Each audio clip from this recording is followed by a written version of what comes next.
Mama Baba Energy Commission Electrical Wiring Program. See the Metremo, see the C, a failure from A no. Me say Bechemo, see the failure from B. And see the Chemo from A no. Offer from B are idea was our channel logo and a seal and a serial numbers. Serial number B are extra electrician cross certificate no a one. Now digital address are order two from A no so no. And one are order two from B no so. After mention see the failure from B. Now, particulars of signatures to the electrical installation. One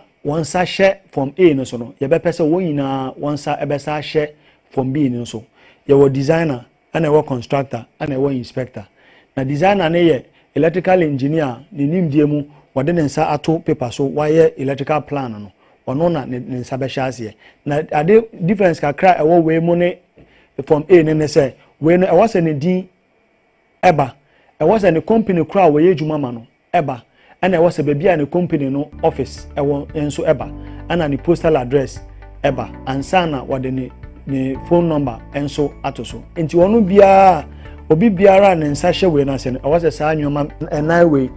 whatever from senaso. Syria me car from A no so no designer and sasha from A national or the Nensa ebesashe if anything from B way I say. Now Sebane said designers near more than one. Second designer no so edenensa ebehyaase na omu nyina na wase nyoma enum a ewo forms no so no omu nyina ede omu nsa hyaase ene omu din company omu yejuma ma no ena location baby a company no ne office wo or ena omu postal address a PO box baby box 123 or whatever asimfosu or akimoda or whatever ena ni telephone number one personal telephone number ena e pese ode hye ho ena constructor ne electrician kra woye ejuma no to no nso ye be pese ono nso di ne din ne company kra woye ejuma so woye ejuma ma ono ano ho na woni company a obetimeja no hosa na ne location ena ne postal address ena ono nso di ne phone number ebe show ena inspector kra ono nso inspect ejuma no nso be sa ono nso ni din ne company kra woye ejuma ma no the location ena ne postal address ena ne phone number e wo se ono nso ode hye supply characteristics and earthing arrangement. Now, there were earth ahodo electrical ejumanim, but they are very common Ghana han TT system, and a TNS system, and as a TNCS system. Enti die ohwe ejuma na wo ye na die ne no esefatano na ode wonsa ahyase. Now, ohwe hanso a number of type of live conductors, and on kire live conductors ahodo free pole no mu a eba wo fie. And no, a bit my single phase, a bit my three phase, a single phase a wires and a three phase a wires and 9. Oba hanso so nature of supply parameters. The best voltage are able to either say a single phase and a three phase. A single phase a Ghana ha a single phase voltage in 230 volts and a frequency 50 Hz. Now a three phase your voltage at 400 volts and a frequency also still 50 Hz. Now, your BBI friend have prospective fault current. And know your tester, unhia electricity and sana ewo fio and sana which my yes test no. And mena oh yes test, oh yes oh fail from na say electricity ni fio ha. Ebe pese unya na sa obetumi not applicable. Asha ho. Se de be ya unya kwan mo bi for kofa bibi enhye krata ni mu adache ebe kwa ha. And I want external loop impedance. And also a live test. I just say unhia electricity and sana which my some rena wo ye electricity ni fie ho a eno so be person obe na say the prospective fault current nsa or the NA ebe show which means not applicable. And the supply protective device characteristics MPP say ba na say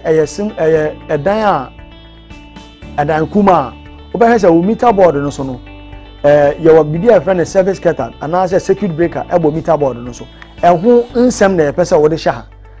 your ne type no mostly we go say o match ogu so about with some number 160497-2 or -1 and as a do a service cut at a BS with some number and no na be person obetro asho na the current rating either say 32 amps 63 amps 100 amps whatever it is and no na person otro esha na about particulars of installation referred to in the certificate your means of earthing you be person ekwanya earth offer so here earth no fi hono na pese yehu ebi wo ha say o eyi ni TNS system o earthing arrangement ni TNS system o be hu say supply na eba fi on live neutral earth enti eno no ehu nhia se wa obebare earth bi abio enti eno no different na se TT system there very common organa hana ebube hia se wa obebare earth enti se eno no sa na wo ye ya eno ane se obeteke ha se earth installation earth electro maximum demand ne say nyoma ahodo a wo be use wo fi o yen fa say wo bulb wo fridge wo air condition o keka ni na boma na hoden etisen eno no na e wo say ye de sha but dem prempi no electrician ni bi wo ni sa nim de no nti de e kan ne say wo hwe wo circuit breaker ana say wo fuse na wo main meter board ne so a say 100 amps a de be pese wo be 100 amps no ahya ha say 63 amps a the be person obet 63 amps asho but so we obi a wonim dia obetimi ISA calculation na odi asho ha ebeboa and what details of installation earth electrode and no kire e pese ye bisa se earth electrode ben na we use dade na ye de from ni bi and we use earth mat and we use den nti de wodi ye no de na de we use de ye wajuma na obetro nti se rod a obetro rod se tape a obetro tape mat nso obetro mat na road na wo de ahye form no wo de share form wo he ye ko sa facility na edan na ye wo ye hu adwuma ehim fa na ebe hu road no wo e bia odan na chi e wodan ni nifa e wodan na nim enti eno na wo be chro ahye hase na road na wo de ahye form no ye pese ehu sa wo test ye no value ben na wo nya ye ne value no na che na hoden na earth no na hoden no ne ketu na hoden no ye ka se ehoden a na che se ne value no e ye kete enti ne ketwa na eye no ye be pesa ode ebehye aha amaye main protective conductor and the main protective conductor no ye bisa se earthen conductor na any cable a o connect from the DB or the consumer unit or the panel to the earth electrode ye bisa se conductor no ana cable no material ben ene wo because conductor e wo aluminum na e wo copper na e wo wan but emre bia na wo say we make sure say wo earthen conductor e copper enti copper watch your copper and a cross sectional CSA netrema ejinahoma cross sectional area 16 mm square 25 mm square and 50 mm square kan hu ni say cable la ye de earth ne kuma cry o mu cry na say 16 mm square ebetima ye kese depending on edan ne kese now obeko baby to say industrial facilities baby a enuma kese obehu say apart from electricity na eba no omo gas pipelines omo ndade obe ko ba bi na tank farms e wo ho akese bibisa na ebe pesa wo de cable ebe kani na bom se de ebe ya fault bi ni a en na mu enti sa cable no na friend eco potential bonding enti cable kra wo de yes awe ni pesa wo tro ehwan nsem ha cable no ne material na ye de ese se ye copper na ne size ye den na o tro ne size wi uhu se ebomu ampa ebomu uhu se mu odin sa wo de o measure o instrument test na value ni lower na se cable na hunto chima wo bia na se problem bi ba current fault current ni benya kwan afa na akofom boko main switch or circuit breaker main switch ne say any wo consumer unit and our distribution board no ube hu say your fuses ahodo ana ewo kese na ewo ase no sa kese na eho asem na ye bisa enti eno no yes GS type and number of posts GS type no say Ghana standards authority or more types for protective devices and order enti ye bisa say ne type ye ne GS standard type sen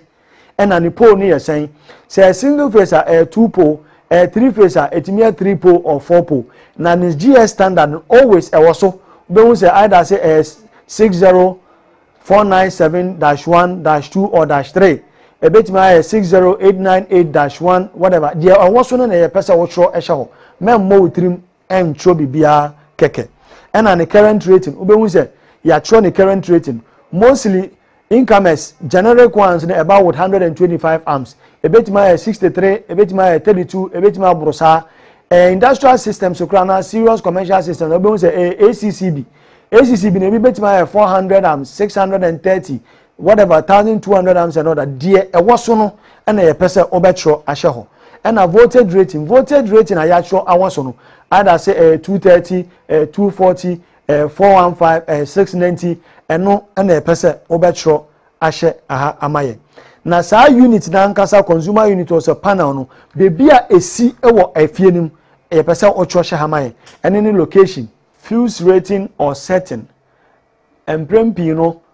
enwuma a eso ana endaya a eso obehu se normally omo income ana omo consumer unit no abibia e friend MCCBs ewom MCCBs ahoro no apart from the rating yemfa say 200 amps esa was certain a wotimi esesa the rating eba from kakra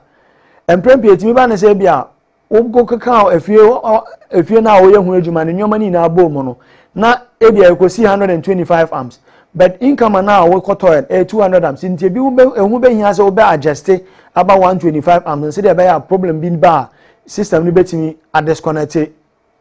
effectively and e wo bibia fa ne rated residual operating current are very common in our system IFN RCDs and the RCD bia no on a certain and the rating no is always in milliamps and the bepesa obetro RCD no say income na ye de e wa RCD ye bepesa obetro ni rating ahya amaye and RCD no ye wo test ahodo aye de ye test ahodo ni bi ni say obetest na ohu ne ntema a disconnected fault from the circuit or from the system and you know emra wo fail forms no say ba say electricity ni fie ho na yem pesa obeja no ho sa ye be pesa obetro not applicable se power wo fie ho a ye be pesa odi instrument be test na time e be take ma RCD na atrip no obetro eno ahye ho amaye yan share comment on existing installation ahai yem pesa obeja no ho kwa ye pesa ejuma na wire no asem bi wo ho a e wo sa wo ka fa ho especially the inspector sa asem bi wo ho a e wo sa wo ka fa ejuma no ho a ahane ba bia obetimi ayeden atro ahye ana yenhwe shadows no nso no e kire document ahodo a o de can certificate no ho ebi ya inspection shadow ana ebi ya test shadow enti inspection shadow ahodo a o de aka certificate no e wo sa wo tro ebi na e 1 ana say ekoye 2 ana test shadow no any your basic test form ebi adwuma na oye na basic test form ba ko pe na ode ye ana say mienu na oye ana miensa na enan ye be pesa wo betro the quantity no ahye ha amaye ofa form bia e wasa wo hwe na hyenso de any the logo any the seal and a serial number na form bia no e wasa wo make sure say digital address e wo form A so no eno ana wo de beto form B nso na won obi biara e wasa ne nsa hye certificate na ase no e wasa wo make sure say won nsa hye ase na wo de ne stamp atim so na fe supply characteristics and earthing arrangement ye be pese the earth type a wo ye no obe indicate amaye na supply ebe fio either say yes single phase and three phase obe kire amaye voltage ahodo na protective device a bo meter board so ni na e ho nsem obe kire amaye particulars of installation referred to in the certificate and nyoma ahodo a efa ejuma na wire no with respect to sawoke kan nyoma obe yusu odan ni na boma IFN maximum demander je be kwa kosi no ye be pesa obetro amaye rod ahodo a uyusu ye be bia esi ne ade na obetro amaye main protective conductor earthing conductor ye be pesa obetro ne material and the size of conductor uyusu ye na wa kire se o hwe ye no ehu eden with respect to say mechanically o twa entwe and all the instruments so test ya value na unya no very low. And a main switch or circuit breaker o main switch na wo de abofie ho no bebi a esi ene emu nsam ina ye be pesa wo be kiro amayen e wo ha sei na ne krakra no wo wi adwuma no wo nsem bi a wo sa wo ka fa adwuma no ho a ebia na adwuma na wo ye no wa eni ye be wo hu bibia ama adwuma ni ntimi nche afebo obetima kiro ato ho na chese aye for the records ne krakra no shadow ye be pesa wo de obe indicate the number of other documents and documents hold we bia wo de cancer certificate no say ba ko a obe kiro ba ko inspection shadow ahya na test result shadows nso obe kiro eno nso ahya enti medimu besia ya dusua etoso no me kire mo kwan a ye fa so fele ye basic test form medamase